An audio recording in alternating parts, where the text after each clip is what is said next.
الفيلم ديالنا كيبدا مع ستان اللي من مور ما ماتوا والديه كبر غير مع جدو اللي كان قاصح معاه وكان كيعاملو معامله خايبه، وحتى في المدرسه كانوا كيحقروه شي دراري، والوحيد اللي كيفهمو في هذه الحياه هو الكلب ديالو. وفي كل مره كيرجع من المدرسه كيخرجوا يلعب معاه شويه، وواحد العشيه وهما خارجين الكلب بدا كيشوف اتجاه المخزن وكينبح. واخا عيا ستان كيكالمي فيه ولكن والو، الكلب ما بغاش يسكت، وتما ستان مشى للمخزن يشوف شنو واقع. يلا دخل شاف شي حاجه ودفع الباب وخرج مخلوع شويه، طلق الكلب يمشي للمخزن وغير دخل الكلب والباب تسد موراه، وموراها تفتح الباب وتلاح الراس ديال الكلب من بعد ما تفصل على الجسد ديالو. وهنا تاكد ستان باللي شي مخلوق مخبع في المخزن عنده، وموراها رجع للمنزل باش يجيب شي لعيبه يدافع بها على راسو. وهو مازال كيقلب دار روينه في الكوزينه، سمعوا جدو جا كيغوت عليه وسولو شنو كيدير، وهو يعاود له القصه ديالو. قال له ستان اجي معايا تشوف بعيني، وجدو مسالي ما عنده ما يدار. قال له زيد قدامنا نشوفوا هذا الوحش مالو غادي يخلعنا. وملي وصل شاف الراس ديال الكلب مليوح، هنا دخل معاه الصهد وبدا كيحس بالخوف، والجد هاز العصا ديالو ومشى اتجاه المخزن، وملي قرب حداه بدا كيغوت على الوحش وقال له الا كنتي راجل خرج عندي. عيال الجد كيحاول يخرجه ولكن والو، وموراها قرر انه يفتح الباب ويدخل عنده. وستان كيحاول يمنع جدو باش ما يدخلش عنده، ولكن كيبان بانه فات الاوان، ومع دخل شدو الوحش وجرو وسد الباب. قرب الولد باش يعتق جدو ولكن كيبان اللي عطى الله عطاه، مع فتح الباب طاح جدو وكان مضروب لظهره، وبغى يعاون جدو باش يجروا ويهربوا، لكن الوحش ولا جرو وسد الباب. وستان من اللي تاكد باللي صافي جدو مشى جاب واحد السلسله وسد بها الباب ورجع للدار كيجري باش يتصل بالبوليس. وهنا تفكر باللي ملي غادي يجيو البوليس ويلقاو جدو مات غادي يرجعوه لدار الرعايه، وهو ما باغيش يرجع لتما. داكشي علاش لغى الفكره ديال الاتصال بالشرطه ورجع للمخزن، زاد المسامير والخشب الباب ديال المخزن. مور هادشي اللي داز عليه عيا ستان كيفكر، وراها طلع لبيتو باش يرتاح. مع التكه بدا كيحلم باللي غادي اتجاه المخزن، وفي هاد اللحظه فاق مخلوع. النهار الثاني مشى للمدرسه وحالته ما فيها ميت، ومعه هو جالس شاف شي دراري كيضربوا صاحبو كيرلي. ستان ما صبرش ومشى كبتها معاهم ودافع على صاحبو. وفي العشيه ملي رجع ستان للدار الهم ديالو الوحيد هو انه يقضي على الوحش اللي كاين في المخزن. هز عصا ديال البيسبول وقصت المخزن، وكيبان له الباب محلول شي شويه، قرب ليه باش يسمع شنو كاين لداخل. وفي هاد اللحظه الوحش خرج يدو وشنق عليه. ستان بدا كيقاوم وكيحاول يفك راسو، كيتعارف الا جروا الوحش لداخل غير يودع. ومن بعد مده وهو مقاتل معاه اخيرا قدر انه يفلت، وهو طايح في الارض شاف باللي يدين ديال الوحش كيتحرقوا ملي كتقيسهم الشمس، واستنتج باللي غالبا غادي يكون هذا شي مصاص دماء. وفي نفس اللحظه وصل صاحبو كيرلي وحالته حاله، يلاه غادي يبدا يتشكى عليه من الدراري اللي ولاو ضربوه. وستان جاوبو باللي ما عندوش الوقت لهذا الشيء دابا، حيت هو طايح في مشكل كبير بزاف. وسولو صاحبو شنو واقع وعاود له كل شيء. صاحبو ما تاقش به وبغى يتاكد بنفسه. مشاو قربوا شويه للمخزن، والوحش غفلهم وبغى يجرهم يدخلهم لعنده. قدروا انهم يفلتوا منه وبداو كيسدوا هذيك الفتحه اللي كاينه في الباب. ملي سالاو شاف صاحبو كيرلي فرحان هو يسولو مالك، وقال له باللي فكر يجيب هذوك الدراري اللي ضربوه لهنا باش ينتقم منهم الوحش. وبطبيعه الحال ستان غادي يرفض هذا الشيء، حيت هذا الشيء كيتعتبر جريمه ولا داروه غادي يلقاو راسهم في الحبس. جا الليل وبدا خونا كيتفرج في كاع الافلام ديال مصاص الدماء باش يكتشف الطريقه كيفاش كيقتلوهم، ولقى بان من بين الطرق انك تخلي مصاص الدماء يتعرض لاشعه الشمس، او انك تضربه بشي طرف ديال الخشب في صدره. بقى ستان كيتفرج حتى داه النعاس. في الصباح قرر انه يجرب هذوك الطرق اللي شاف في الافلام. هز الشينيور وطلع لسقف المخزن، دار فيه شي تقابي باش تدخل الشمس، وبالفعل الوحش بدا كيتحرق وكيغوت. موراها مشى للدار باش يجيب شي حاجه، وشويه كيسمع الدقان في الباب. ملي حل الباب لقى بوليسيه كتسول على شي فلاح من الفيلاج ديالهم، ووراتو التصويره ديالو. ملي شاف الصوره تصدم حيت كيشبه لهذاك الوحش اللي مخبع في المخزن، ووصاتو باش الا عرف شي حاجه يعلمهم. مع غادي تتحرك البوليسيه شافت العصا ديال الجد ومرميه في الارض وفيها شويه ديال الدم، وهنا حست بان القضيه فيها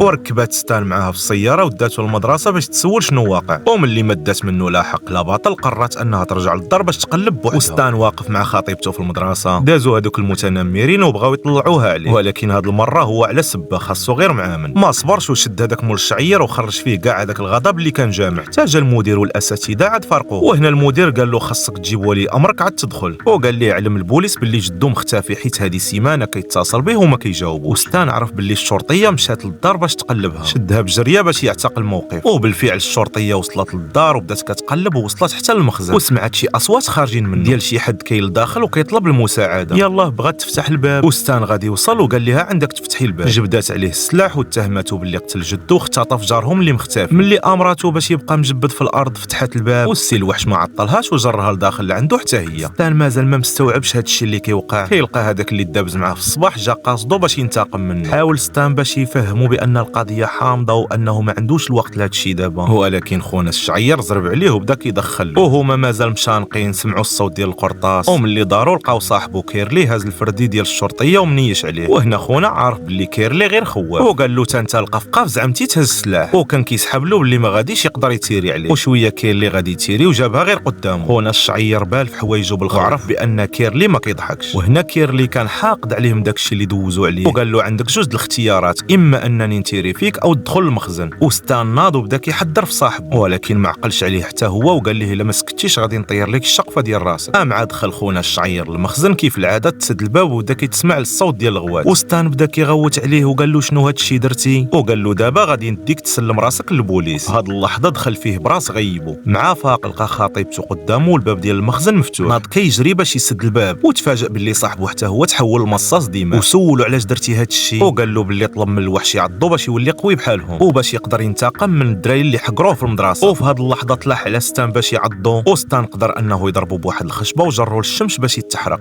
ملي مات صاحبه قرر انه يعاود لصاحبته القضيه كامله، وجمعوا الخشب ودخلوا للدار باش يتخباو قبل ما تغرب الشمس ويهجم عليهم الوحش. سدوا الجوايه كاملين وبقاو شادين العسه، وشويه كيتفاجئوا سمعوا الدقان، لقاو صحاب المتنمر جاو كيقلبوا عليه. بدا ستان كيحضرهم وكينصحهم باش يمشيو بحالهم، وهو مازال ما كمل الهضره ديالو بان الوحش وخطف واحد منهم، والثاني قدروا انه يدخلوه لعندهم. وواحد الوقيته سمعوا الصداع في الطابق الثاني، طلعوا يشوفوا لقاو واحد الفتحه نساو ما شدوهاش وباينه غادي يكون دخل منها الوحش. وخطيبه ستان جالسه في الغرفه خرج ليها الوحش وبدا كيجر فيها، وجا ستان هاز السلاح بدا كيتيري عليه، ومع الظلام ما قدر يجيب فيه حتى قرطاسه، والوحش سريع بزاف وقدر يطير ويوصل عند ستان. يلا غادي يصفيها ليه، ضرباتو خطيبته بسلاح للراس، وواخا هكاك ما ماتش وبغى يرجع لستان عاوتاني، غفلاتو بشاقور للراس قطعاتو، وهاد المره ما قدرش يفلت. جروا الجثه ديالو للمخزن، دخلوه وشعلوا العافيه فيه وفي الجثات الاخرين، حيت هذه هي الطريقه الوحيده باش يقتلوا مصاص الدماء. ودوزوا الليله في الطوموبيل ديال جدو، وفي الصباح قاسوا الراديو بالغلط وهو يخدم واحد التسجيل، وعرفوا منه بان الام ديال ستان كانت مصاص دماء، وباه ملي عرفها قتلها وقتل راسو، وحيت امه كانت مصاصه الدماء خلات عنده واحد القوه كتحميه منه. وهنا اكتشف بان مصاص الدماء مازالين منتشرين، وقرر انه يحمي الناس من الخطر ديالهم. وحتى لهنا القصه سالات، وإلا عجبتك ما تنساش لايك وكومونتير، وإلا كنتي مازال ما مابوني في لاشين اشنو كتسنى تابونا معنا وتهلاو.